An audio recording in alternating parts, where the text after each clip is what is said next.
This is the video about the day I almost died on the bike. And I hope this is the only time I'm doing this video. And I guarantee you, this is no clickbait.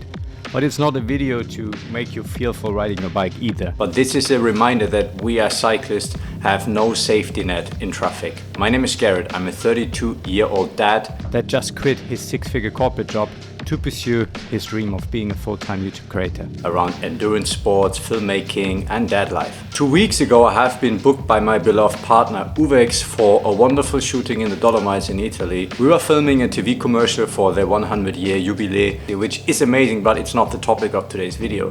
The topic of today's video is how this helmet in particular, which is going to be released next year, saved my life. So at first I really want to thank uvex that people over there working there take their job and our safety very, very serious. So I can continue to be a father and a husband. I'm not here today to blame anyone because this can happen in traffic situations or to do a full breakdown of how it happened. I'm here to give you a reminder to help maybe someone else ride a bit safer in the future. And if this video just prevents one accident that could have happened, it had a purpose. Because this accident once again made clear to me that riding a bike is a dangerous thing.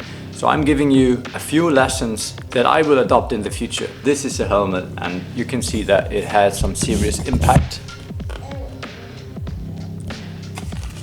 But even though it's very lightweight, it did an amazing job. Let's rewind quickly what happened. So, this was a road. I came down here. There was a car. She then decided to stop. I planned to go over here around her, and in that moment she pulled right here to get and stop here. So I needed to readjust, go around here, and then I tumbled and fell.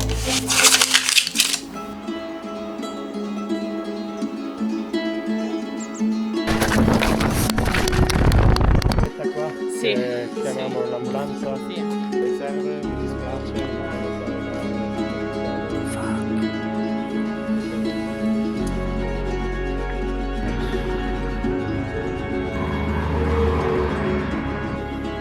It really feels like my shoulder's broken. At this point I'm just very lucky that I'm wearing an uvex helmet. I honestly feel nothing at my head and I really had a bump on my head. So at this point I can say I'm very lucky.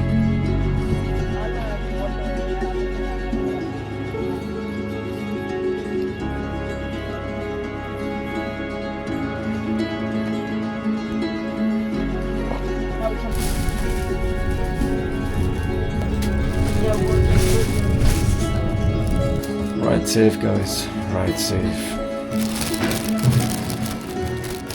I'm just waiting for the X-ray now.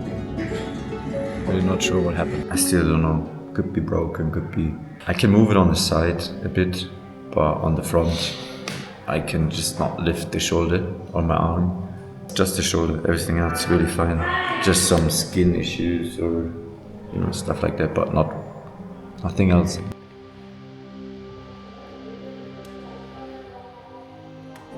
Alright, so I'm waiting in front of the hospital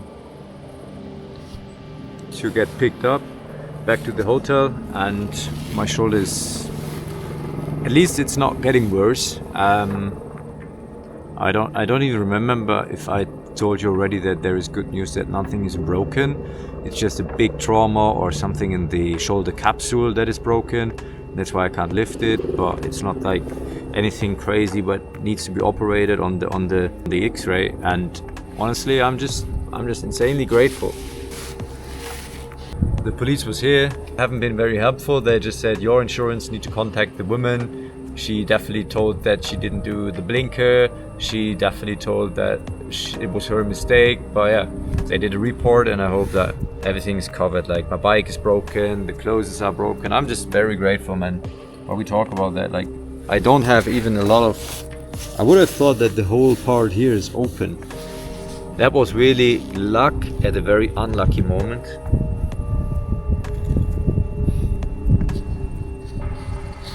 Yeah, need to go back to the hotel. Usually I wanted to go home 4 hours ago. Now it's very late for a 12-hour drive. I would have been home at 5 in the morning, so I need to see how I do it. on the way back home, and I'm happy that I'm here. I'm happy that I can drive. All the things that could have happened are really close to my mind today. I don't want to make you fearful riding the bike by doing the video. I just want to talk about these topics and just document what happened to me. And one thing is clear, as much as we love to ride the bike and ride a lot, we are so unprotected on the road out there to other people's mistakes.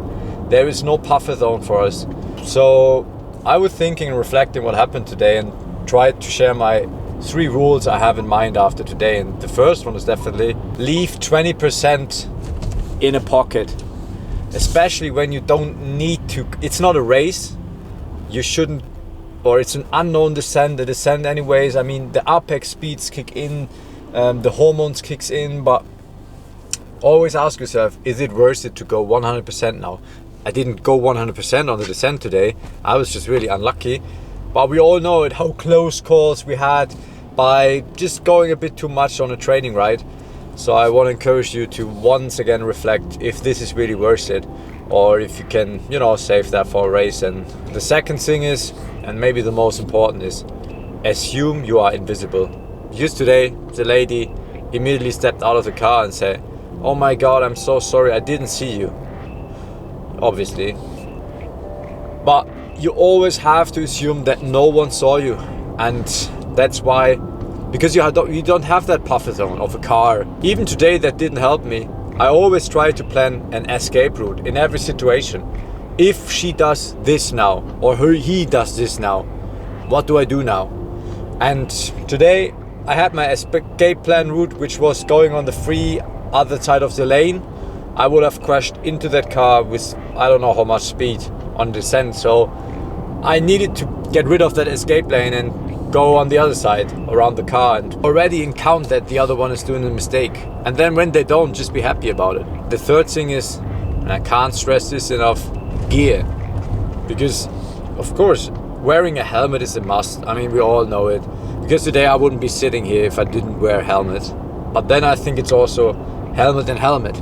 And I'm just very happy, and that's one of the reasons I wear my uvex most of the times, because in objective studies they just always have one of the safest helmets in the industry, and in the end that's what matters. So maybe next time when you buy a helmet, don't just look at the looks, but also check objective safety tests if this is really a self helmet. And that's the 3 rules from today, and that will definitely change my plans. I wanted to do a backyard testing run this weekend of 10 hours. I think I don't do that. I would definitely visit a German doctor as well, as in the Italian hospital they didn't even check my head or my neck. They just said, oh, it's a shoulder, okay, then and then the x-ray of the shoulder. But I knew I'm fine, but I was really thinking, man, after a bike accident you should do more than that. Okay, let's not go into what ifs, even though today is a what if. What if I didn't wear a helmet? Because it's just a few minutes back to the hotel. Would have never done that, but you know, you get the point. I'm really, really grateful for being sitting in the car with all my hands, my arms at my body, living.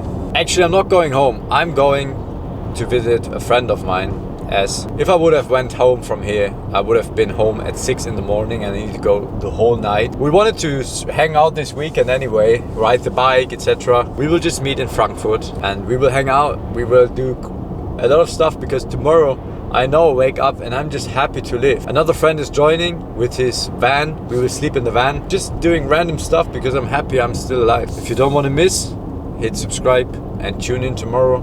At one point in our lives we will die. But it wasn't today though, it wasn't today. The bike did not make it. The derailleur is completely broken. There is something on the frame, but I guess we need a new bike. So if any bike sponsor is watching, it's a good timing. We can talk now. But yeah, it's just material. I'm so tired, man, honestly. I was just at the gas station. I'm like, dude, walking is hurting. I think I should need a bandage, like something around it. Just 1.5 hours and then I'm there. Okay, so we parked the car, we are in Frankfurt, and I found the van of Paul. where we're actually sleeping, because it's so late that Zaza is already sleeping, so do not disturb. We're sleeping in the van in the middle of Frankfurt. Buonasera! That's what we shared today, and this is actually the end of the video, and see you tomorrow.